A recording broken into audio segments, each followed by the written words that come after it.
ঢাকা শহরের একজন লাখপতি কোটিপতি বড়লোক মানুষ বড় একটা খাসি কিনেছে, ছাগল কিনেছে, কোরবানির জন্য কোরবানি করবেন। লক্ষ টাকার খাসি। ওই লোকের দুইটা ছেলে, একটা ছেলে কলেজে পড়ে, আরেকটা ছেলে মাদ্রাসায় পড়ে, হেফজুখানা মাদ্রাসায়।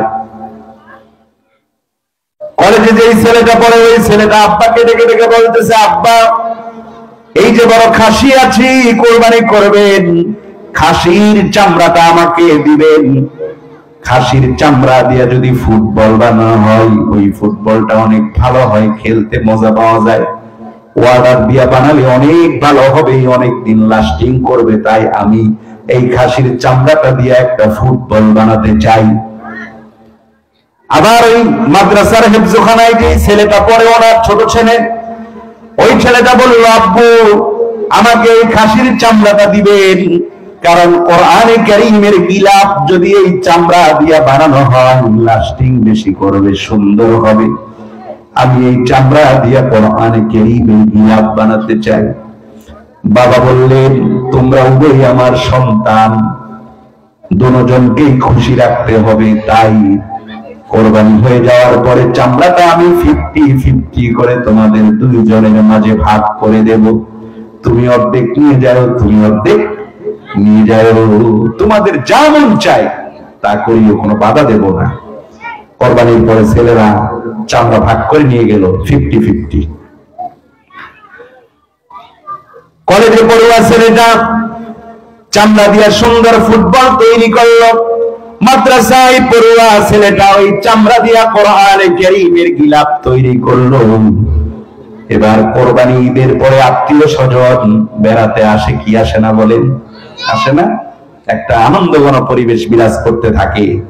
ওই ছেলের দাদা দাদি, নানা নানি, খালা খালু, মামা ফুফু যারা আছে আত্মীয় স্বজন ফ্যামিলির অনেকেই বাড়িতে বেড়াতে আসছেন। মুরব্বীরা বাড়ির আঙিনায় চেয়ার পেতে সবাই বসে গল্প করতেছেন। এমন সময় ওই কলেজে পড়ুয়া ছেলেটা ফুটবল বানানো শেষ, ফুটবলটা হাতে নিয়ে গেটের মধ্যে প্রবেশ করেছে। ওই ফুটবলটা দেখে দাদা জিজ্ঞাসা করে, এটা তোমার হাতে কি ফুটবল? নানা জিজ্ঞাসা করে, তোমার হাতে কি? এটা ফুটবল। আমাদের আমলে তো ফুটবল ছিল, এত উন্নত মানের ফুটবল তো দেখি নাই। আমরা জীবনে বহুত ফুটবল খেলাইছি, ভালো খেলোয়াড় ছিলাম। আজকে এই ফুটবলটা দেখে কেন জানি খেলতে মন যাচ্ছে।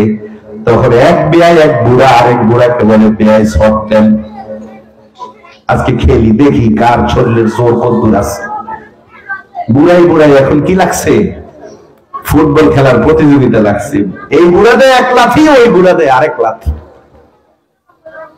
লাথি দিতে দিতে ফুটবলকে গরম বানায় ফেলাইছে। খেলা চলতেছে পুরো দমে। এমন সময় মাদ্রাসায় পড়ুয়া ছেলেটা বুকের মধ্যে করে কি যেন নিয়ে গেটের ভিতর দিয়ে প্রবেশ করেছে। সবাই দেখে জিজ্ঞাসা করতেছে, তুমি আবার কি নিয়ে আইছো? তোমার ভাই তো ফুটবল নিয়ে আইছে, তুমি আনছো কি? বলতেছে, আমি কোরআনে কারীম নিয়ে এসেছি। আমার বুকের মধ্যে দেখুন কোরআনে কারীম। ওই দেখি তো কোরআনে কারীম দেখলেন তারা, সুন্দর চামড়ার গিলাফ দিয়ে সেটা মোড়ানো। এখন বুড়া বুড়ি যারা আছে এরা তো ধার্মিক, ঠিক না? আগের মানুষ বেশি ধার্মিক ছিল না, কোরআনের সাথে ওনাদের সুসম্পর্ক। ওনারা দেখে খুবই পছন্দ করলেন। দাদি নানি, মুরব্বী শ্রেণীর ফুফু খালা যিনারা ছিলেন খুবই পছন্দ করলেন। বলতে লাগলেন, এত সুন্দর গিলাফ কোথায় পাইছো?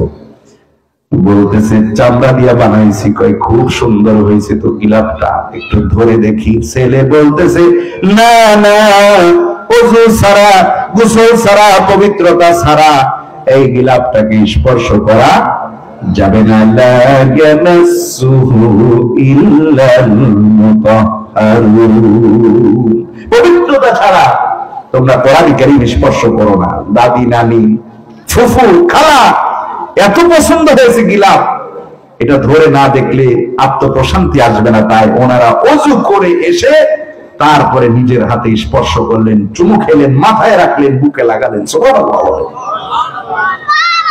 এই দৃষ্টান্তটা আপনাদের সামনে এজন্য আল্লাহ এজন্য সেট করলাম। দেখুন, একই খাসির চামড়া অর্ধেক দিয়ে হয়েছে ফুটবল, পাইকারি দরে লাথি খাচ্ছে, ঠিক কিনা বলে, আর অর্ধেক দিয়ে হয়েছে কোরআনে কারীমের গিলাফ, চুমু খাচ্ছে, মাথায় রাখছে, বুকে লাগাচ্ছে।